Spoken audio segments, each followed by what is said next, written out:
cazadores de nazis. La muerte de Reinhard Heydrich. Lo llamaban el verdugo. Reinhard Heydrich. Este nazi, tristemente célebre, se convirtió en uno de los hombres más odiados en toda la Europa ocupada.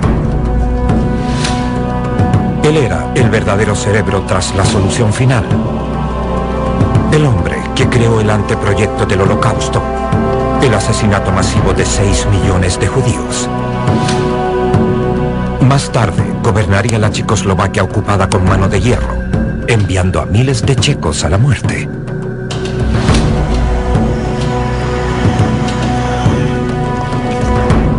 La ambición de Heydrich no conocía límites.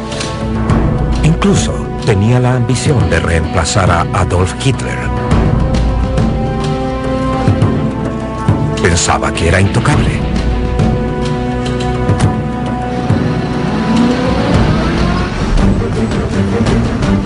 Pero en Londres, un escuadrón de la muerte tenía otra idea. Ellos buscaban a Heydrich para ejecutarlo. Un grupo especial de asesinos checos reclutados en el ejército secreto de Churchill fue infiltrado en la Europa ocupada.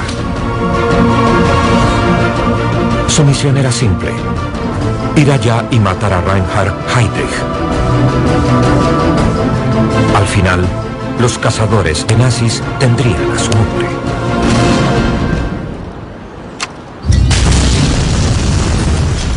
Pero el costo fue terrible.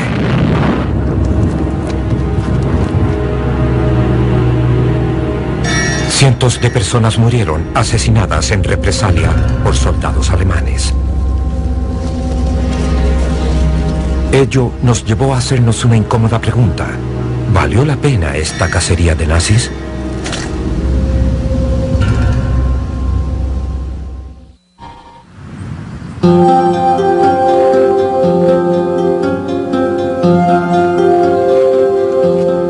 El camino de Reinhard Heydrich hacia la maldad comenzó temprano, en el pueblo de Halle, cerca de Leipzig.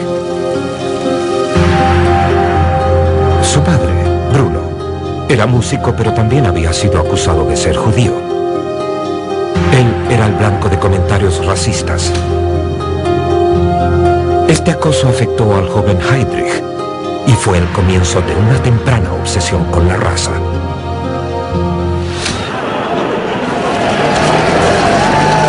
En los años siguientes a la Primera Guerra Mundial, Alemania se había hundido en el caos. El país se estaba destrozando. Había una lucha abierta en las calles. Abundaban la pobreza y la desesperación.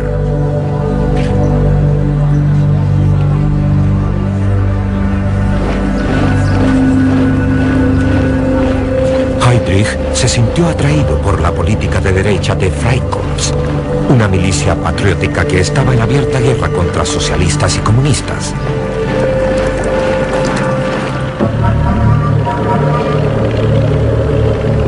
En busca de orden, se unió a la Marina en 1922. La estricta disciplina naval le dio un rumbo.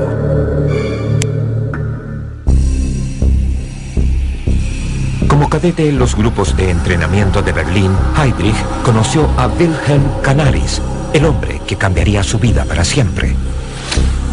Canaris introdujo al joven oficial en el turbio mundo de la inteligencia naval. Heydrich aprendió valiosas destrezas que le servirían bastante, y ambos se convirtieron en amigos y aliados. Heydrich ascendió rápido y le fue muy bien en la armada, pero su reputación como mujeriego sería su perdición. En mayo de 1931 fue dado de baja por conducta indigna de un oficial después de proponer matrimonio a 2 mujeres. Una de ellas era la hija de un personaje de alto rango en la armada.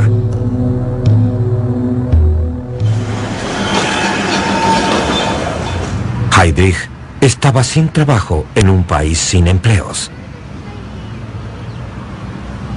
Wir haben ein Ziel uns gewählt und was Besseres vernaht es Rücksichtlos dieses Grab hinein.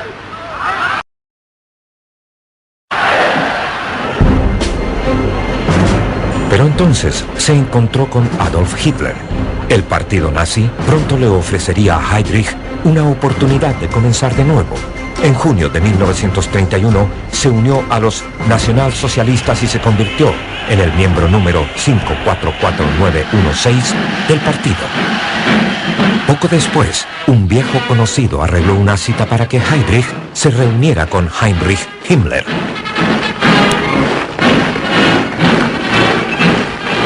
Himmler era una de las figuras más poderosas de los nazis. Era jefe de las SS, los paramilitares del partido nazi que servían de guardaespaldas de Adolf Hitler.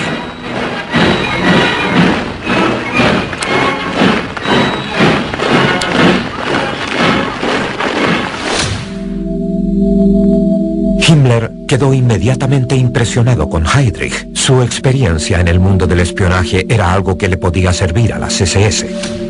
El ex oficial de inteligencia naval de 26 años de edad, solo 4 años menor que Himmler, fue contratado al instante.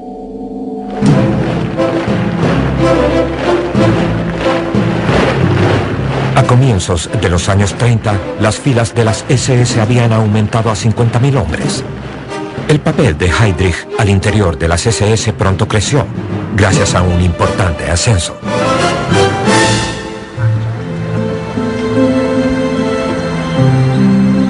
Lo pusieron a cargo de la SD, el servicio de seguridad de las SS. Fue el primer departamento de inteligencia del partido nazi y de inmediato se puso a buscar información que podría usarse para chantaje e intimidación. Heydrich creó un amplio archivo de fichas de referencias cruzadas con los nombres de un montón de enemigos del partido nazi con el solo propósito de aterrorizar. La SD pronto se volvería muy útil. Vor dieses Volk hinzutreten und billige Versprechungen zu geben.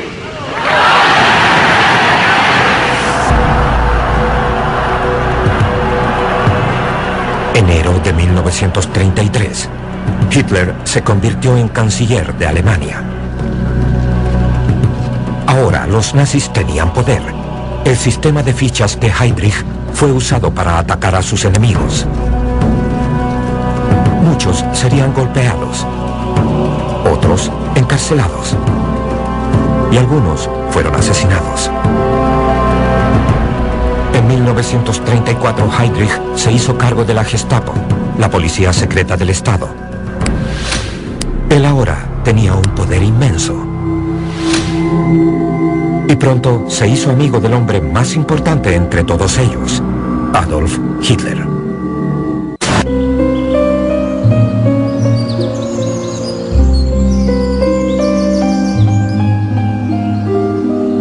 Heydrich iba con frecuencia a Berghof, la residencia privada de Hitler en Obersalzberg.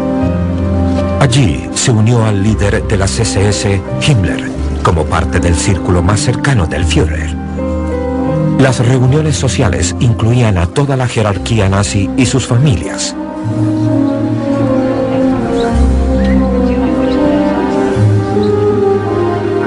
La lista de invitados de Hitler incluía al ministro de propaganda Joseph Goebbels, al ministro de Relaciones Exteriores Joachim von Ribbentrop y a su arquitecto Albert Speer. Heydrich era ahora uno de los favoritos de Hitler. Estaba listo para desempeñar un papel en la política que haría tristemente célebres a los nazis.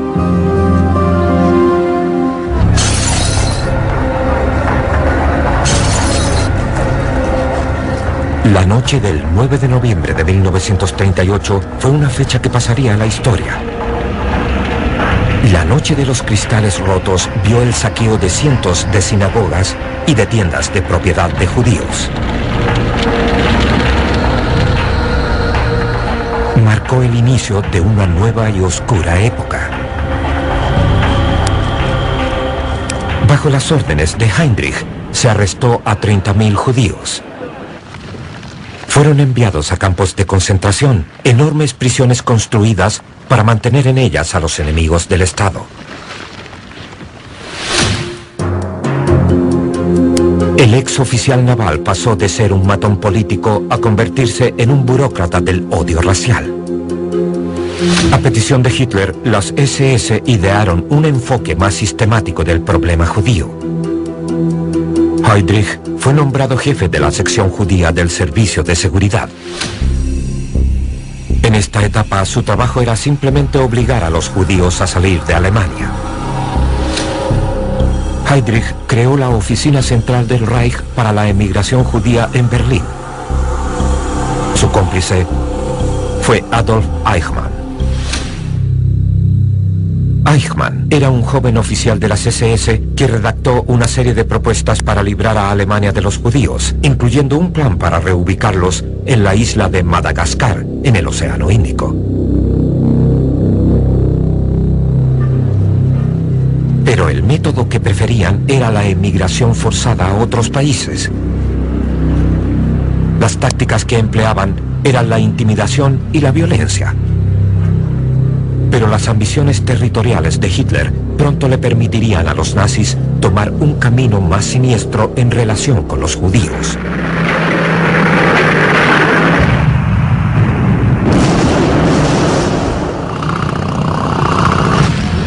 Septiembre de 1939. Europa fue sumida en la guerra. A Reinhard Heydrich, con su actitud temeraria y su pasión por la acción, la guerra parecía ofrecerle un mundo de emocionantes posibilidades. Era mucho más interesante que cualquier trabajo burocrático por el momento. A pesar de ser mayor que sus compañeros reclutas, se reentrenó como piloto de aviones de caza en 1940.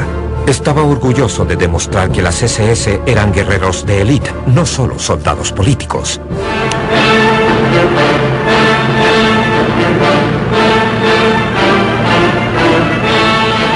En cosa de meses, estuvo frente a los controles de un Messerschmitt 110, participando en unas 100 misiones de combate sobre Noruega.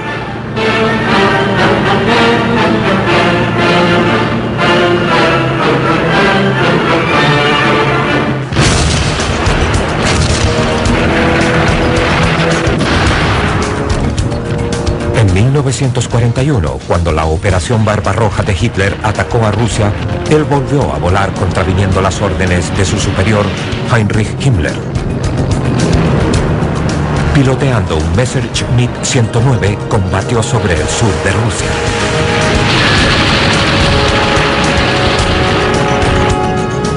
Heinrich recibió varias medallas por esto, pero después cambió su suerte.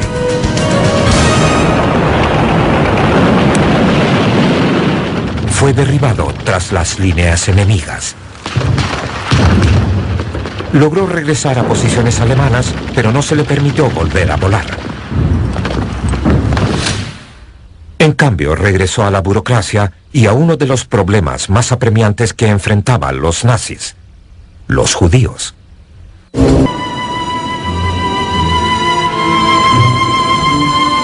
A medida que los ejércitos de Hitler capturaban grandes zonas de Europa Oriental, la gran cantidad de judíos que tenían en su poder presentaba un serio problema. ¿Qué hacer con ellos? La emigración forzada quedaba descartada. En cambio, los nazis optaron por matarlos. Los escuadrones de ataque de las SS llegaban tras los ejércitos de Hitler. Primero, mataron a tiros a miles de judíos en Polonia.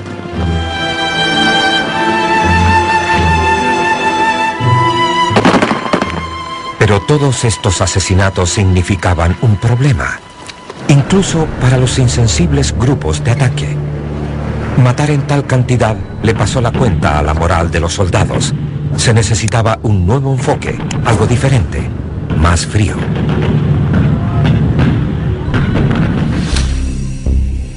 Así fue que se le pidió a Heydrich idear una solución final al problema judío.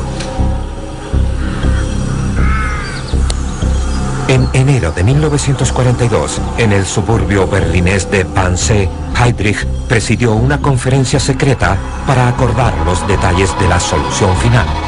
Heydrich sugirió el asesinato industrializado al por mayor. Todos los judíos de Europa debían ser exterminados en cámaras de gas. Se debía crear una serie de campos de exterminio especializados. Se construyeron en Polonia. Entre ellos estaba Treblinka, Sobibor, Belzec, Majdanek y Auschwitz-Birkenau. Podían asesinar hasta 12.000 personas en cosa de horas después de arribar al campo.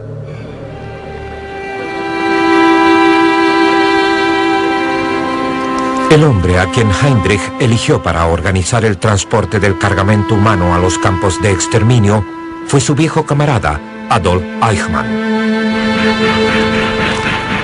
Prisioneros de guerra rusos, prisioneros políticos y gitanos también eran llevados a los campos.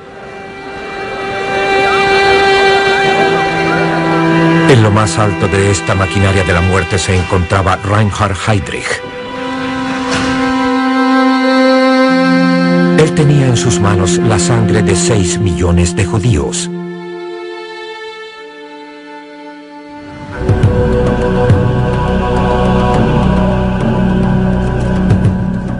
Heydrich demostró ser tan bueno en su trabajo que lo recompensaron. En septiembre de 1941, fue nombrado protector suplente del Reich en Bohemia y Moravia, entonces parte de Checoslovaquia tomada por los nazis 2 años antes. Ahora, Bohemia y Moravia se convirtieron en el feudo personal de Heydrich. Heydrich de inmediato empezó a usar con los checos las tácticas que había perfeccionado en la SD y la Gestapo. Pero obviamente lo que no sabía era que mientras tanto, lejos de ahí, otros estaban complotando para asesinarlo.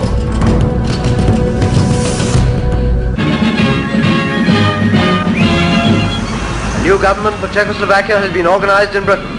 Under the leadership of Dr. Benesch, who greeted the new members, these early victims of German aggression will work to restore freedom to their country and their people.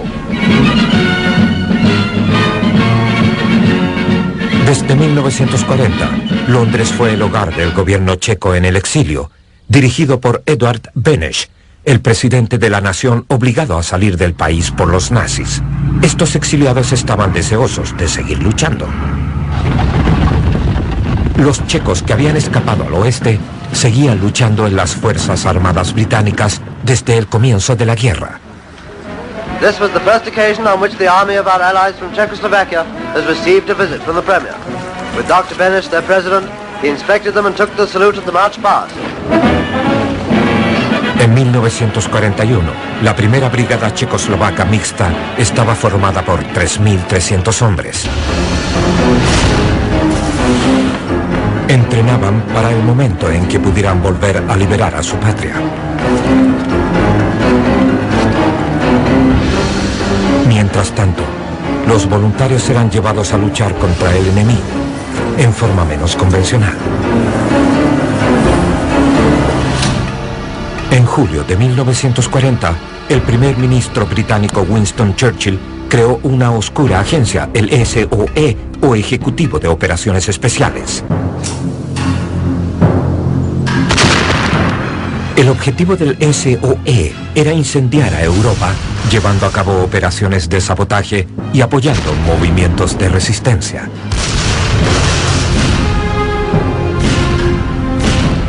Se hizo conocido como el Ejército Secreto de Churchill. Los agentes eran lanzados en paracaídas a los países en poder del enemigo para combatir la ocupación alemana desde dentro.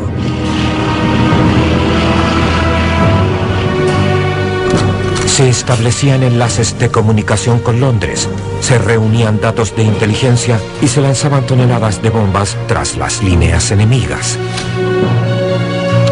El SOE contaba con un arsenal de armas especializadas, desde pistolas con silenciadores, a maletines y cigarrillos incendiarios, polvos que producen picazón e incluso ratas explosivas.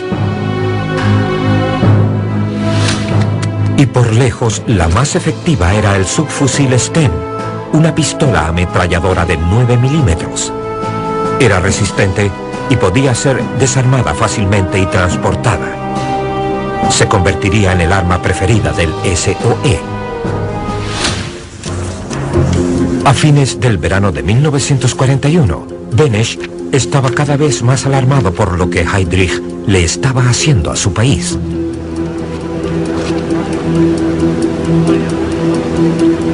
Solo días después de haberse instalado en Praga, miles de checos fueron arrestados. Las redes de la resistencia se desarmaron. Para la mayoría de los prisioneros de Heydrich, el futuro era sombrío. Se enfrentaban a los interrogatorios en manos de la Gestapo, las ejecuciones inmediatas o al transporte en carros de ganado a un campo de concentración en Mauthausen, a una muerte segura. El mismo despiadado tratamiento era aplicado a los checos judíos. Primero Heydrich ordenó que todos ellos llevaran la estrella de David amarilla. Luego estableció un gran gueto en el pueblo de Terezín, que albergó a más de 140.000 judíos en la miseria.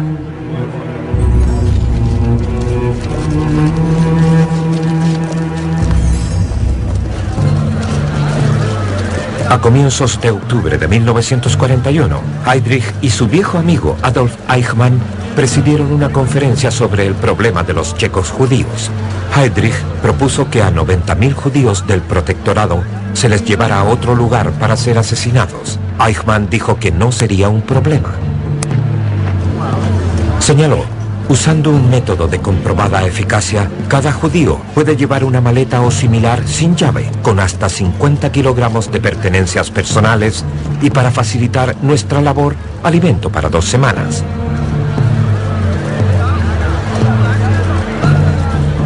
Para asegurarse de que el resto de la población no se opusiera, Heydrich compró su silencio con mejores raciones en una campaña contra el mercado negro.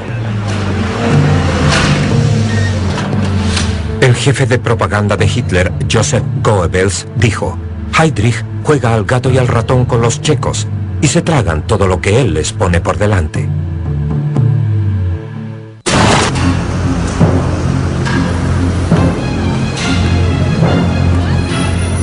En Londres, Benesch debía detener esta situación.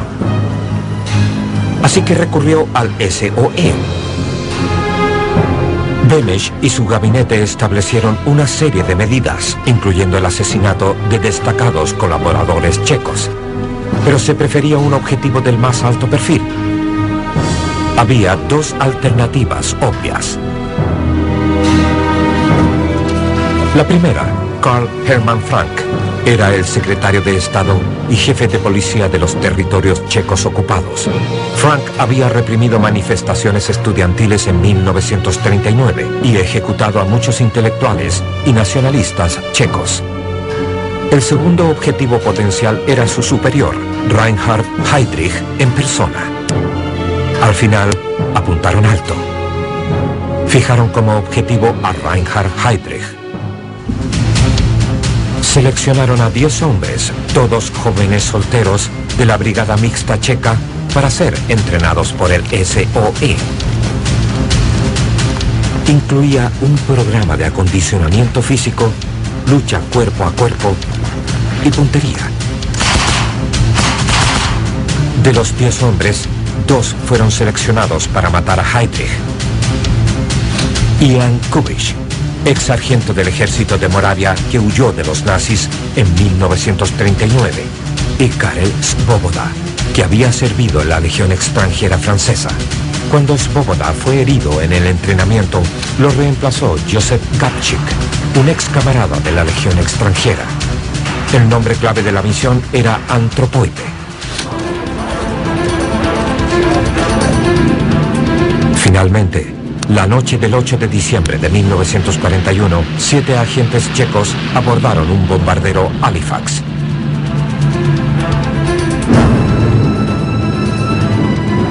Junto a Kubich y Gabčík iban otros 5 agentes, parte del destacamento especial cuyo nombre clave era Silver. La labor de los agentes de Silver era establecer redes de radio y reunir información para mejorar las comunicaciones con Londres. Los pasajeros del bombardero eran parte de una oleada de 17 agentes entrenados que serían lanzados en la región en los próximos 2 meses para revitalizar el movimiento de resistencia aplastado por Heydrich.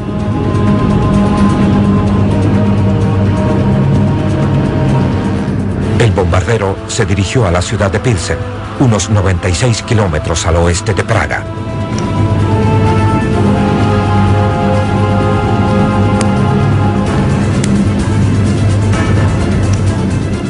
A pesar de haber caído lejos del objetivo, hacia el este de Praga, el equipo de Antropoide aterrizó sin problemas y pronto encontró refugio en una cueva.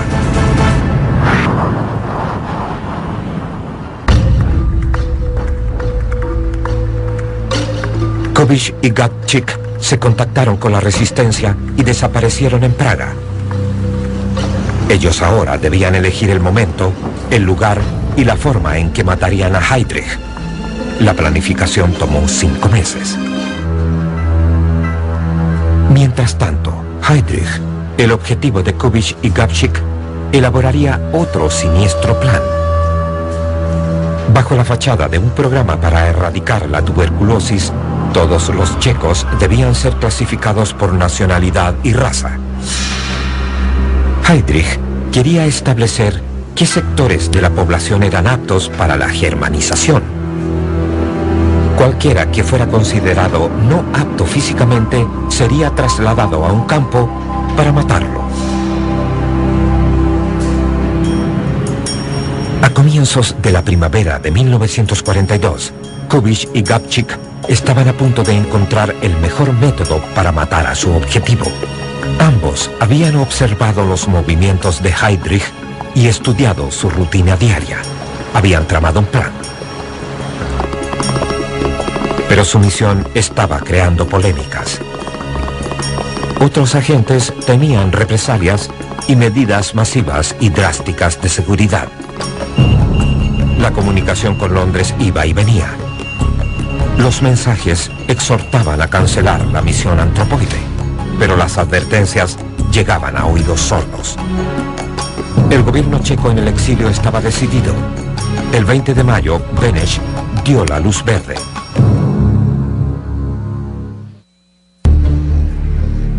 Mientras tanto, Heinrich Himmler había visitado a Reinhard Heydrich en Praga. Estaba alarmado con el exceso de confianza de su subalterno. Lo instó a que al menos blindara su auto.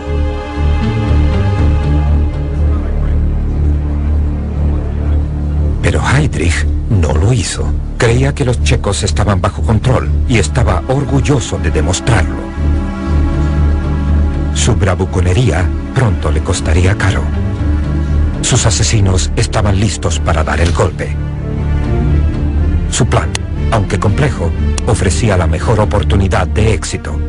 Heydrich vivía en un pueblo 24 kilómetros al norte de Praga. Cada día viajaba en un auto conducido por un chofer hasta el castillo de Hradčany, la antigua casa de gobierno en Praga. Durante este diario viaje era donde corría más riesgos. El equipo identificó el mejor punto para la emboscada, una curva cerrada a los pies del cerro, donde su limusina Mercedes tendría que disminuir la velocidad. Según el plan, un hombre se ubicaría en la cima del cerro. Él avisaría cuando el vehículo estuviera cerca. Un segundo hombre cruzaría el camino más abajo en la pendiente para hacer que el Mercedes bajara aún más la velocidad. A los pies del cerro, cerca de una parada de tranvía, estarían los 2 asesinos. Sus armas, una subametralladora Sten oculta bajo un impermeable. La otra, una granada de mando tipo 73 modificada que llevaría dentro de un maletín. En la mañana del 27 de mayo, los 2 asesinos, Gabčík y Kubich, abandonaron sus casas de seguridad y se dirigieron a Praga. Otros 2 hombres también iban camino a reunirse con ellos. Josef Balčík sería el que daría la señal desde el cerro. Se había lanzado en paracaídas junto a ellos en la misión Silver 5 meses antes. Él había unido fuerzas con Kubitsch y Gabčík mientras huía de la Gestapo. El último hombre, Adolf Opalka, era un oficial del SOE que se había unido a ellos un par de semanas antes. Él haría que el auto de Heydrich bajara la velocidad antes de la curva cerrada.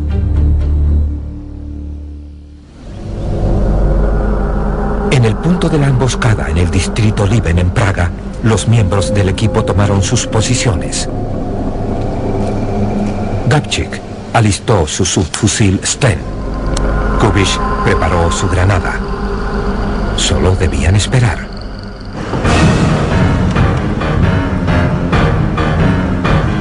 Con cada segundo que pasaba, el riesgo de que los vieran merodeando aumentaba.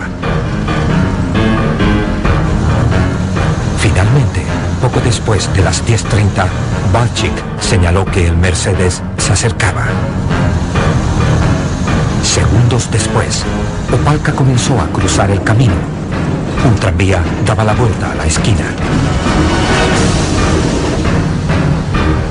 Gabčík se acercó, pero su Sten se atascó. En lugar de huir, Heydrich le ordenó a su chofer que bajara la velocidad. Kubitsch lanzó la granada del maletín.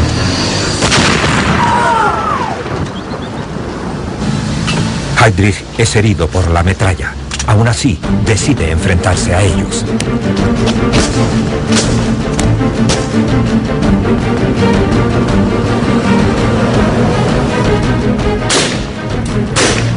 Kubitsch logra escabullirse.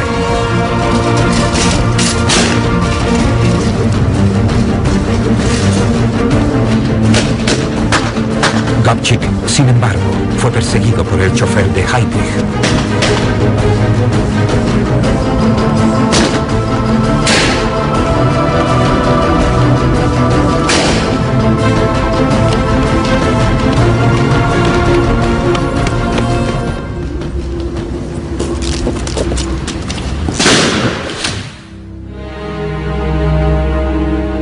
Reinhard Heydrich estaba muy mal herido.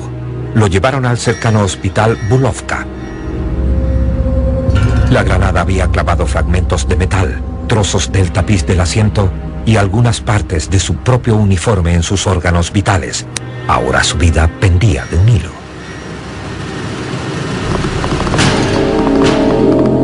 La noticia del ataque fue transmitida de inmediato a toda Alemania. Se dice que cuando Himmler recibió la noticia en su cuartel general de campaña, rompió en llanto. 5 días después, Himmler visitó a su colega herido en el hospital. Inicialmente parecía que Heydrich podría salir con vida, pero se le infectaron las heridas.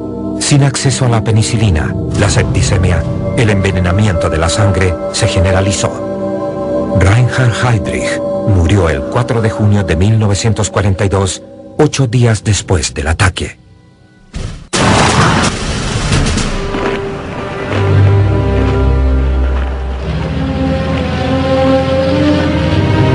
El féretro de Heydrich fue paseado por Praga en su camino a Berlín. A pesar de su historia previa, un gran número de checos salió a las calles para presentarle sus respetos.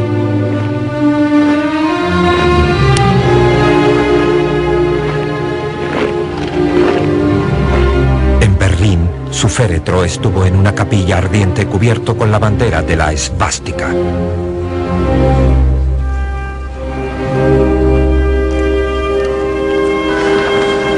La Guardia de Honor de las SS la encabezaba Heinrich Himmler. Él también dijo unas palabras en honor a su subalterno. El Führer en persona presentó sus respetos a los hijos del hombre de las SS que había muerto.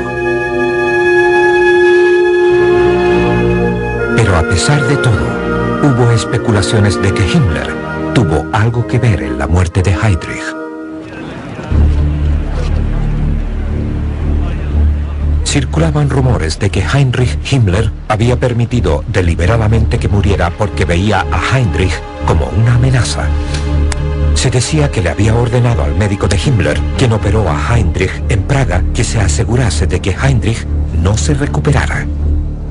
Cualquiera fuera la verdad, el resultado fue el mismo. Heinrich había muerto y la cacería de sus asesinos había comenzado. El hombre designado para encontrar a los 4 agentes fue el secretario de Estado nazi Karl Hermann Frank, el hombre que había desterrado al gobierno checo y que habían elegido no matar. Se ofreció una recompensa de 1.000.000 de marcos. Cualquiera que ayudara a los agentes checos sería muerto. Se transmitió un mensaje por radio a toda la ciudad declarando ley marcial y toque de queda, y toda la nación estaba en estado de sitio. Na dopadení pachatelů se vypisuje odměna 10 milionů korun. La persecución había comenzado. 3 batallones del ejército fueron llevados a Praga. 4.500 soldados y hombres de la Gestapo peinaron la ciudad y el campo. La policía alemana llevó a cabo un estudio forense de la escena del crimen. Se preparó un informe detallado y toda la evidencia reunida fue cuidadosamente catalogada. Los asesinos habían dejado mucha evidencia y la Gestapo pronto las utilizó para su provecho. Los cazadores de nazis se convirtieron en los cazados. Se mostraban noticieros pidiendo información. Pozor, pozor. Kdo zná majitele předmětů, které nyní... Las películas pedían que la población checa entregara pistas. Mostraban la bicicleta de Gabčík, su impermeable, la subametralladora Sten atascada y una pistola. Incluso el tipo de granada lanzada por los asesinos.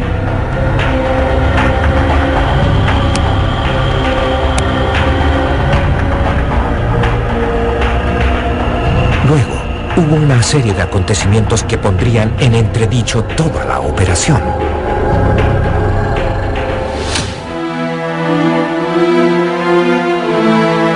El pequeño pueblo minero de Lidice fue elegido como blanco de la venganza nazi. Hitler dio órdenes de eliminar a toda la comunidad.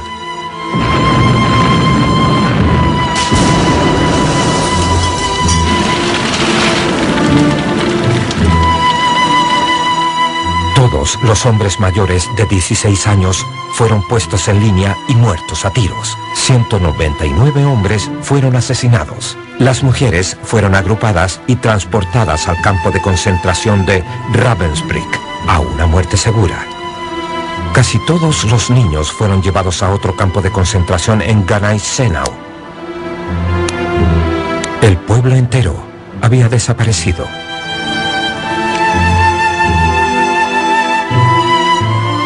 Lidice se convertiría en uno de los símbolos más famosos de la brutalidad nazi. Mientras tanto, en Praga, los asesinos se escondían en la iglesia de San Cirilo junto con otros agentes. Pero al final la recompensa ofrecida fue decisiva. Fueron traicionados por uno de los suyos. Karel Kurda, un agente y colega, dio una pista a los alemanes. A las 4:30 de la mañana, el 18 de junio, la iglesia estaba rodeada. Durante 2 horas, Kubich, Opalka y un tercer hombre, Jaroslav Schwarz, enfrentaron las tropas de las SS con órdenes de capturarlos vivos.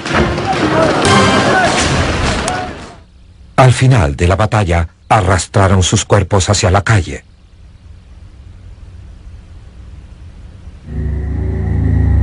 Los otros 4 hombres del SOE se refugiaron en la cripta. Llamaron el cuerpo de bomberos de Praga para sacarlos de ahí.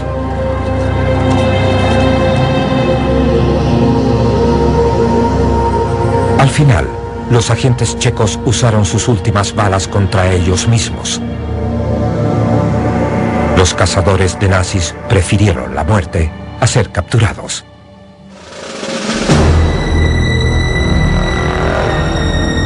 Tenían a su hombre. Heydrich, el asesino en masa, ya estaba muerto. Pero al final, ¿hizo esto alguna diferencia? Himmler no tuvo más problemas con los checos.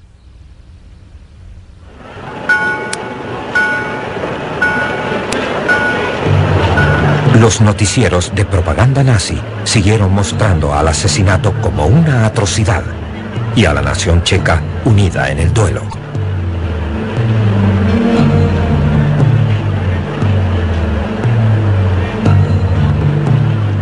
En julio de 1942, Jaroslav Krejci, el primer ministro nombrado por los nazis, revocó finalmente la ley marcial y lentamente la normalidad volvió a Praga. Posteriormente, el SOE y sus agentes solo jugarían un rol menor en la consiguiente liberación del país. The Germans turn artillery on the city. In the bitter six-day fight, over 2,000 are killed. Finalmente, el régimen nazi se desmoronó cuando llegaron los rusos. Prague is liberated. German rule is wiped out. Troops of the Red Army enter the city. With them are units of the 1st Czechoslovak Army, which fought all the way from the Volga. En mayo de 1945, los habitantes de Praga se rebelaron contra los nazis para dar la bienvenida al ejército rojo que avanzaba. Dr. Eduard Beneš, president of Czechoslovakia, returns to his native land. The people of Prague welcome the distinguished statesman who has long fought for his nation's freedom. After 7 years of tyranny, Czechoslovakia is once again its own master. Sin embargo, con el paso del tiempo, se han planteado serias dudas sobre esta cacería de nazis. Más tarde se encontró, juzgó y ejecutó al traidor Karel Kurda. Los asesinos del Lidice fueron perseguidos. 16 miembros de los escuadrones de la muerte de la Gestapo que habían destruido el pueblo fueron sometidos a juicio. Su superior, Karl Hermann Frank, fue sentenciado a muerte y colgado en 1946. Pero para muchos fue un escaso consuelo. Lidice es un permanente recordatorio del verdadero precio que se pagó por el asesinato.